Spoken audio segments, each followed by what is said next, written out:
Hi guys, welcome back to the Brutally Honest podcast, and today we have a guest. Who would have thought the lonely girl who rants on camera has a friend and she's bringing someone on the podcast?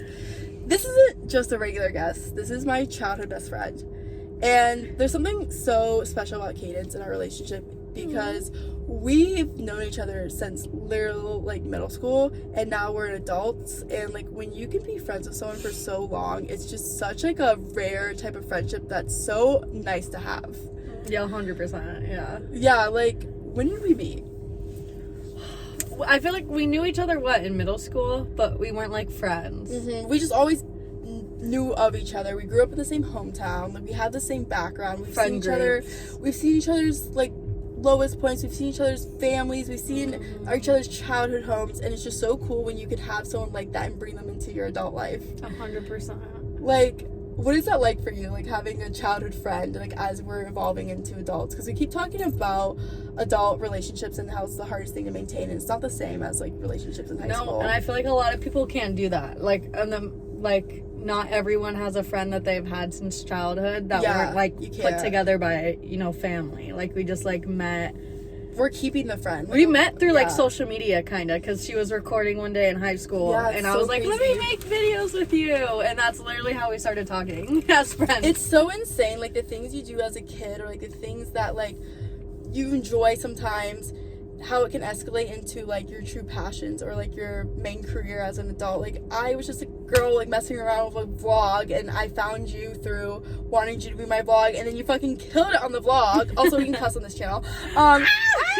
You fucking killed it, and then we we just had this little plan, and then it's so funny because we were in our 20s, you just turned 21, and I was 21, and we were both dead broke, living in a little studio apartment together, going through it, and I started on Snapchat, and Candace was, literally there with me through everything. She was through my Snapchat blow up, she was through my broke moment, I was dead broke, and I was just doing Snapchat, but I was doing it with Cadence, and I blew up on Snapchat, and it's, that made or break my entire life, and it's, it was, my childhood best friend. It's always your core people. Yeah, totally. We're meant to be.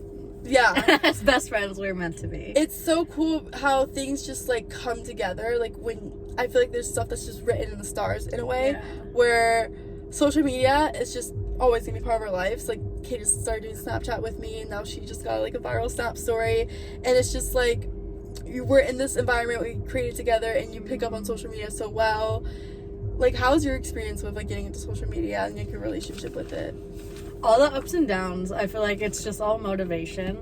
There's times where I'm down, and I'm oh, I don't feel like doing anything today. Even posting something's just no, not it. And we would both be you're up, I'm down, or I'm up, you're down, with our moods and vibes. And then I feel we're now just at least me, I'm just on track with everything. Yeah, you blew up, and that's the game of social media, and that's what it really takes, because a lot of people don't even have ups or downs. They just get one down and they're out.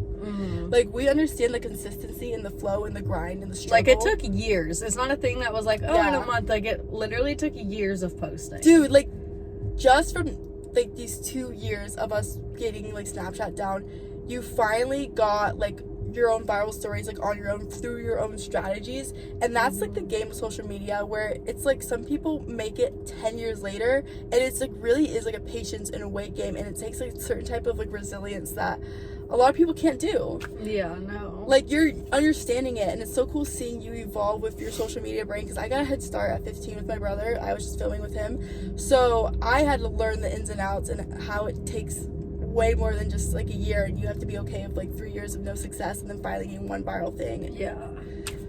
You have to be okay with posting and getting nothing out of it for a long time. You just have to work for it. It's never ending. It's never enough. Let's say you finally do make it.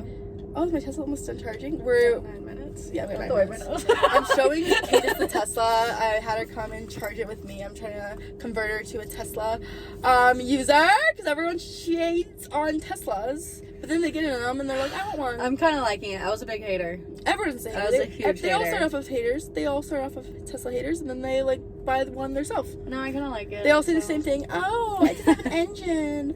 Oh, Tesla drivers are really bad drivers, which is true. I'm a bad driver. I love autopilot. We have a lot of stereotypes. I hate autopilot though. She hates it, gives her anxiety, because she's a driver. She's a good driver too.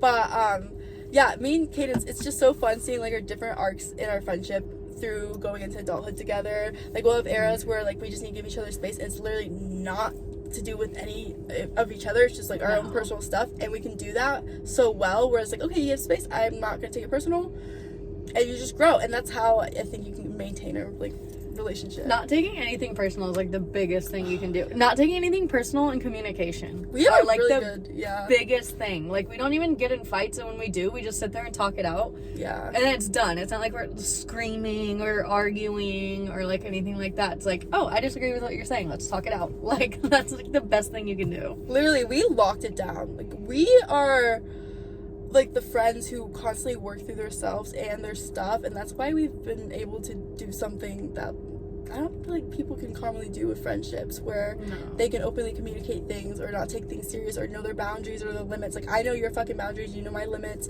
Like, we know each other, and we like are willing to actively like work on things and like check each other and stuff. Always, yeah. I think there's specific characteristics in long-term friendships. That's what keeps them long-term. And if you don't have those, then those are fake friendships in short term. Yeah. It's like about growing together too. Oh my god, yeah. We've changed so much from where we were in the beginning, and we give each other the space to grow, and we also like, I feel like we're good influences on each other with it, where it's like, okay, you're in a bad path, well, like, let me check in on you but not judge you. Yeah, of course. Like, you can be like, she was there through like a fucked up relationship of mine, and I just like took it out on her and all this, and a huge argument, not even an argument, it was just like, ugh. And then I was like, oh yeah, like, that was stupid, and she's like, it's okay, I love you. Yeah, no, but we learned through each other, because I was the girl who never been in relationships, and Cadence was the girl who's always in relationships, so I don't know what it's like, and I gotta learn through Cadence, like, oh, this is what it's like when you're with someone who's toxic, and like what they can do to you.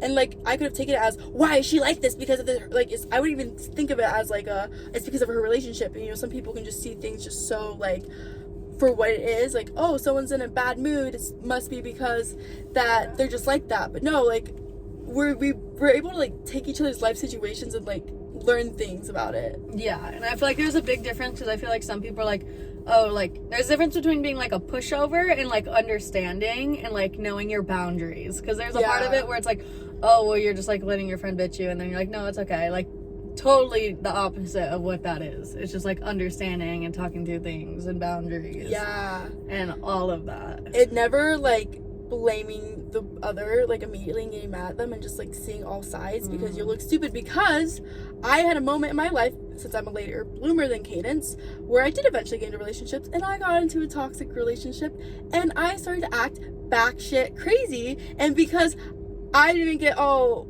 mad at Cadence for it or like make it about her, she didn't get mad at me for it. Yeah, no. And that's what you learn from like these type of friendships, is like you see the different dynamics of life, and like you can see all the perspectives and not like have judgments. Yeah, you live and you learn and you grow, and it's nice to have someone to do those things with without judgment or resentment or anything like that, or judges. We don't do that ish. But yeah, that was our little, let us know what you think. Thanks for watching. This was about a finish charging, so bye.